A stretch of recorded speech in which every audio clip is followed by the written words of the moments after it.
अल्हम्दुलिल्लाहिल्लज़ी नज़्ज़लल फ़ुरक़ान अला अब्दिही लियकून लिलआलमीन नज़ीरा अल्लज़ी लहु मुल्कुस समावाति वल अर्द वलम यत्तख़िज़ वलदन वलम यकुल लहु शरीकुन फ़िल मुल्क व ख़लक़ कुल्ल शैइन फ़क़द्दरहु तक़दीरा वस्सलातु वस्सलामु अला ख़ातिमिन नबिय्यीन व अला आलिहि व अस्हाबिहि वसल्लम तस्लीमन कसीरन कसीरा।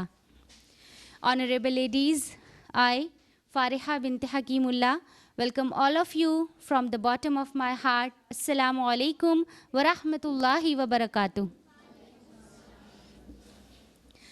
हमेशा की तरह हम अपने प्रोग्राम की शुरुआत तिलावत कुरान पाक से करते हैं, नसीहत हासिल करने के लिए, हिदायत हासिल करने के लिए और उसकी बरक़ात हासिल करने के लिए। तो क़िराअत के लिए और इसके ट्रांसलेशन के लिए मैं ऑन स्टेज इनवाइट करती हूँ सिस्टर रुतका अशरफ, जो कि तक़वा इस्लामिक स्कूल की स्टूडेंट थी, कि वो स्टेज पर आएँ और कुरान की क़िराअत और ट्रांसलेशन पेश करें। मैं इन अल्फाज के साथ उनका वेलकम करती हूँ कि सुना दो नग़मा-ए कुरान कि हम बेदार हो जाएं, सुना दो नग़मा-ए कुरान कि हम बेदार हो जाएं, अंधेरे से निकलकर साहिब-ए अनवार हो जाएं। सिस्टर रुतका अशरफ।